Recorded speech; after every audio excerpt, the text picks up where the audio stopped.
బాగున్నారా పిల్లలు?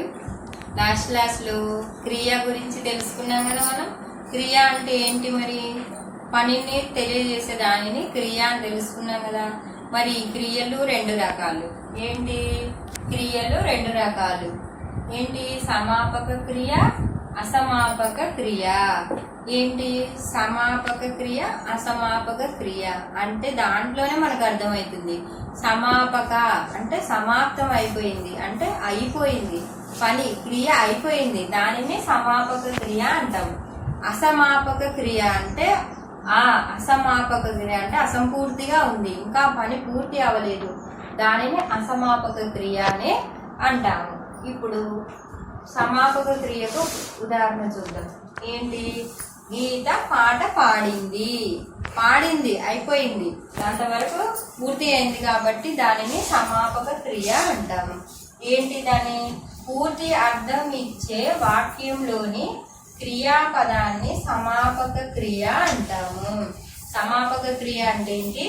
పూర్తి అర్థం ఇచ్చే వాక్యంలోని క్రియాపదాన్ని సమాపక క్రియ అంటాం. ఉదాహరణ చూస్తే మీకు అర్థమవుతుంది. ఏంటి? గీత పాట పాడింది అంటే పాడింది అయిపోయింది, పాడింది కాబట్టి ఇది పూర్తి అయింది, పని క్రియ అనేది పూర్తి అయింది కాబట్టి పాడింది అనేది సమాపక క్రియ పదం. అంటే దీనిని సమాపక క్రియ అని అంటాం.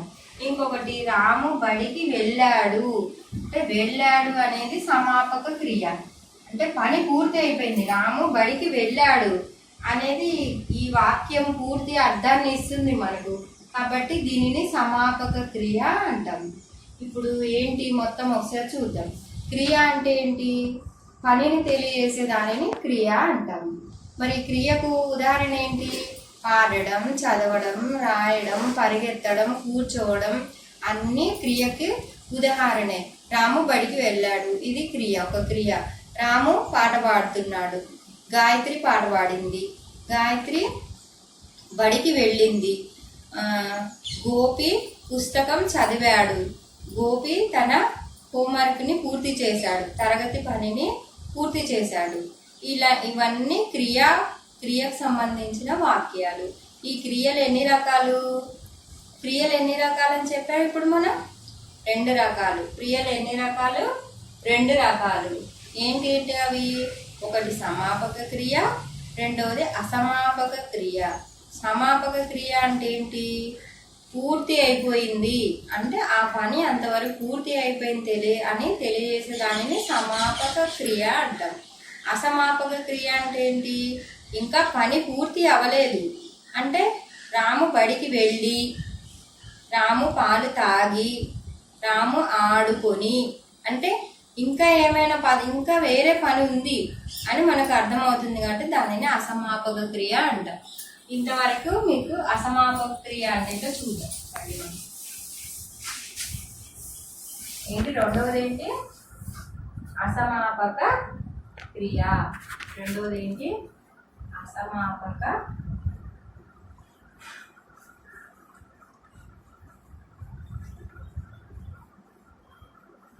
అసమాపక క్రియ అంటే ఇంకా పూర్తి అర్థాన్ని ఇవ్వని వాక్యంలోని క్రియాపదాన్ని అసమాపక క్రియ అంటాం. ఏంటి ఉదాహరణ? ఏంటి? వెళ్ళి. ఉదాహరణ ఏంటి? వెళ్ళి, వచ్చి, పాడి, ఆడి, చదివి, ఇలాంటివన్నీ అసమాపక క్రియలకి ఉదాహరణ. వెళ్ళి అంటే ఎక్కడికి వెళ్ళి? గోపి బడికి వెళ్ళి, వెళ్ళి ఏం చేశాడు అనేది మనకి అక్కడ పూర్తి అవ్వలేదు కదా వాక్యం. ఉదాహరణ చూద్దాం.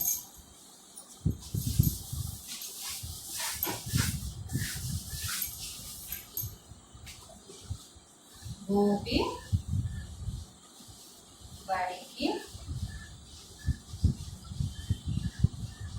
వెళ్ళి, గోపి బడికి వెళ్ళి, వెళ్ళి ఏం చేశాడు? మరి ఇంకా ఏదో పని ఉంది, ఇంకా వేరే ఏదో పని ఉంది అంటే ఇక్కడికి ఇది పూర్తి అవ్వలేదు, ఆ క్రియ ఆ పని అనేది పూర్తి అవ్వలేదు కాబట్టి దీనిని అసమాపక క్రియ అని అంటాము.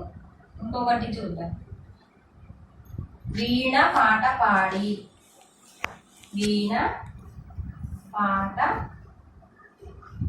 పాడి. పాట పాడి పాడిన తర్వాత ఏం చేసింది?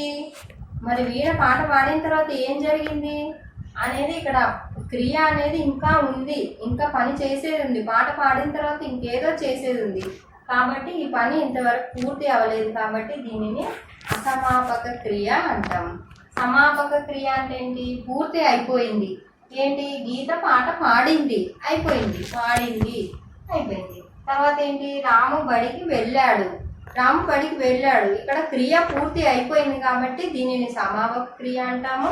ఇక్కడ పని చేసే క్రియ పూర్తి అవ్వలేదు కాబట్టి దీనిని అసమాపక క్రియ అంటాము.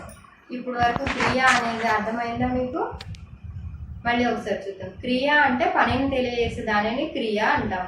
అంటే మనం ఏ పని చేసినా, పాడడం, చదవడం, రాయడం, మాట్లాడడం, కూర్చోవడం, పడుకోవడం, పరిగెత్తడం, ఇవన్నీ పనికి సంబంధించినవి క్రియ. ఇవన్నిటిని క్రియలు అంటాము. తర్వాత క్రియలు ఎన్ని రకాలు? 2 రకాలు. ఒకటి సమాపక క్రియ, రెండవది అసమాపక క్రియ.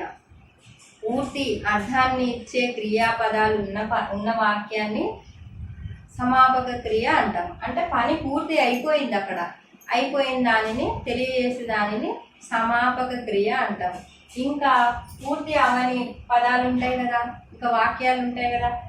గోపి బడికి వెళ్ళి ఏం చేశాడు? ఇంకా తర్వాత ఉంది కాబట్టి అక్కడి వరకు ఇంకా పని కంప్లీట్ పూర్తి అవ్వలేదు కాబట్టి దానిని అసమాపక క్రియలు అంటాం.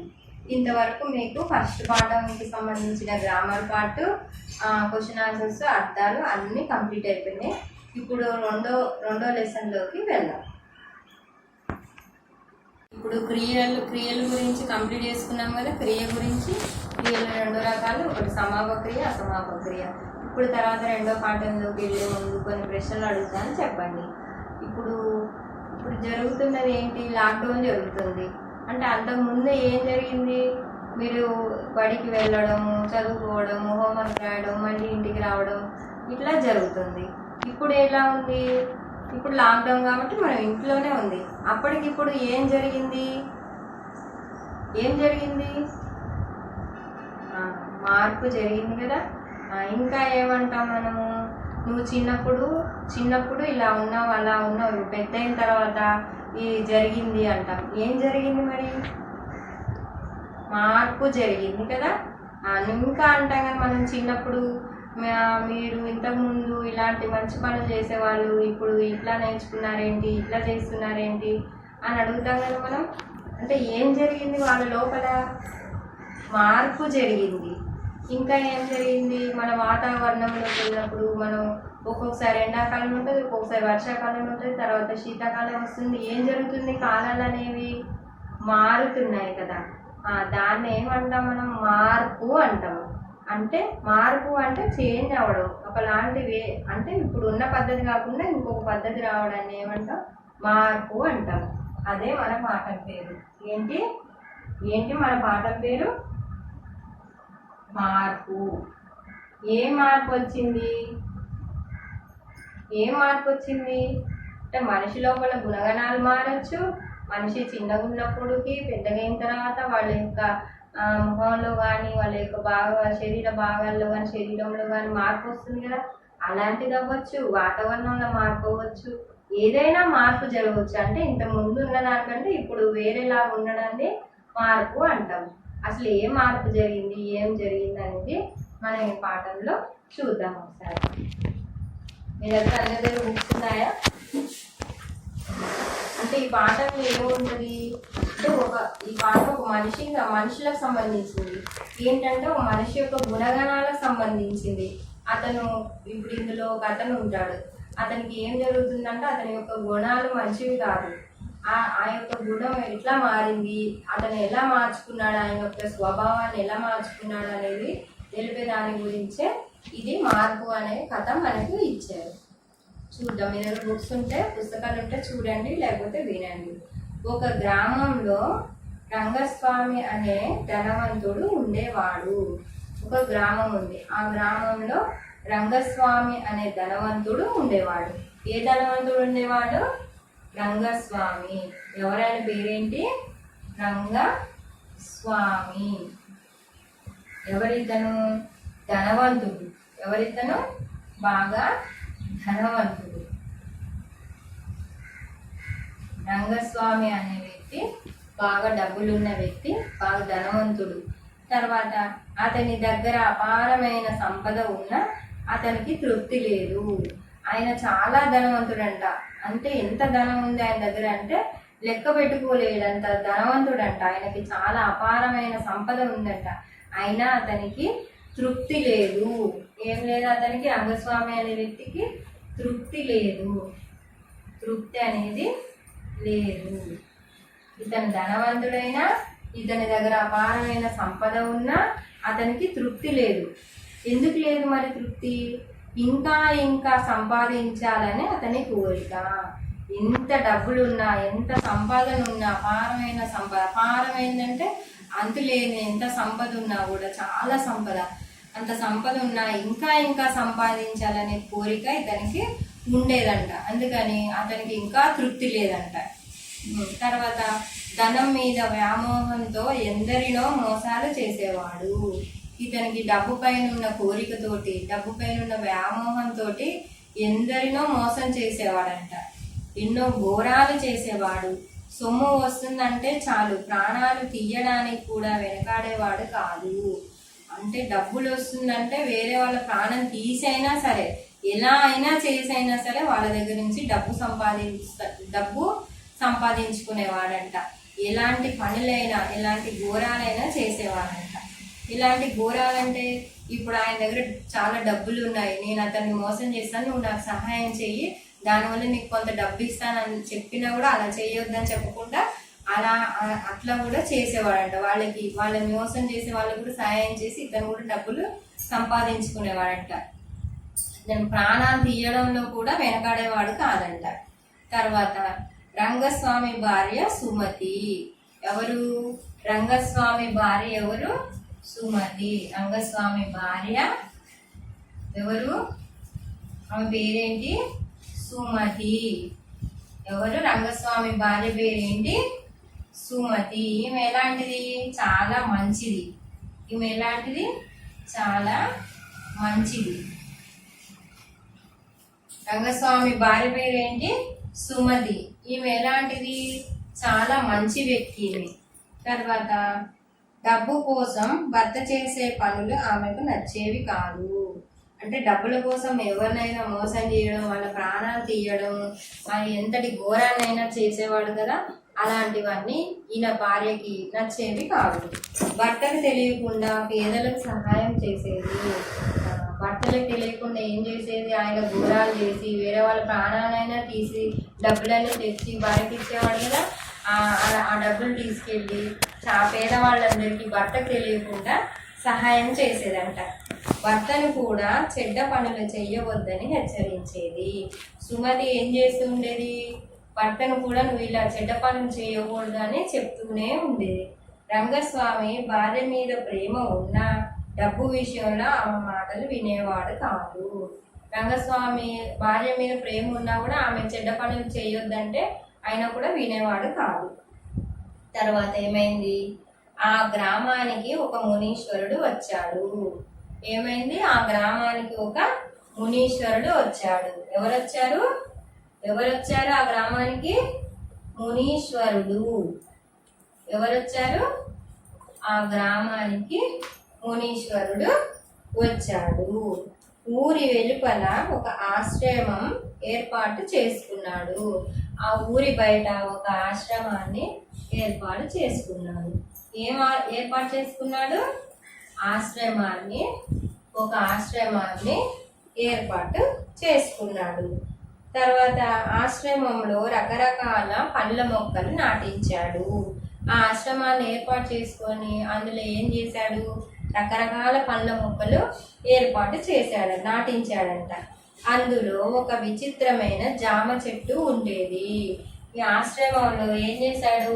రకరకాల పళ్ళ మొక్కలు ఏర్పాటు చేశాడు. రకరకాల పళ్ళ మొక్కలు నాటించాడు. రకరకాల పళ్ళ మొక్కలు నాటించాడు. నాటించిన తర్వాత ఏమైంది? నాటించిన తర్వాత ఇందులో ఒక విచిత్రమైన జామ చెట్టు ఉండేదంట. ఏంటి? విచిత్రమైన ఏం చెట్టు ఉంది?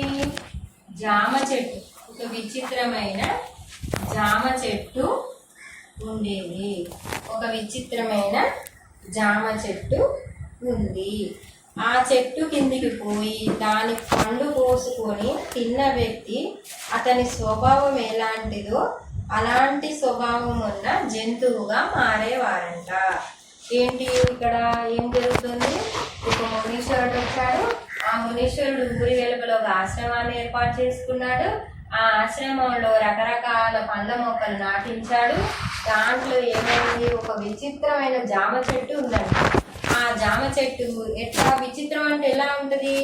ఏదో ఒక అంటే మామూలుగా పళ్ళు కోసుకొని మనం తింటాం. దానికంటే వేరేలాగా ఏముంది? ఏంటి? ఆ చెట్టు కిందికి వెళ్ళి ఎవరైనా ఆ చెట్టు పండు కోసుకొని తింటే అది ఎలా తీసుకున్న వ్యక్తి స్వభావం ఎలాంటిదో అలాంటి జంతువు స్వభావం ఉన్న జంతువుగా మారాడనమాట. ఈ చెట్టు కిందికి వెళ్ళి ఒక పండు కోసుకొని తిన్నాం అనుకోండి, మనం అన్ని మాయ మాటలు చెప్పి వాళ్ళని వీళ్ళని మోసం చేసే వాళ్ళలాగా ఉన్నప్పుడు ఏమైంది? ఒక నక్కలాగా మారిపోతారంట. వాళ్ళ మొహం అనేది ఒక నక్కలాగా అవుతుందంట. అట్లా ఎవరి యొక్క స్వభావం ఎలా ఉంటుందో అట్లా వాళ్ళ యొక్క ముఖము ఆ జంతువు ముఖం లాగా మారుతూ ఉండేదంట. అర్థమైందా మీకు ఇప్పుడు? ఈ జామ చెట్టు కిందికి వెళ్ళి ఆ చెట్టు యొక్క పండు ఎవరైతే కోసుకొని తిన్నారో వాళ్ళ యొక్క స్వభావం ఎలాంటిదో ఆ జంతువులాగా మారిపోయేవాళ్ళంట మనుషులు. తర్వాత చెట్టు కింద నుంచి యువతలకి రాగానే మామూలు మనిషిగా మారిపోయేవాడు.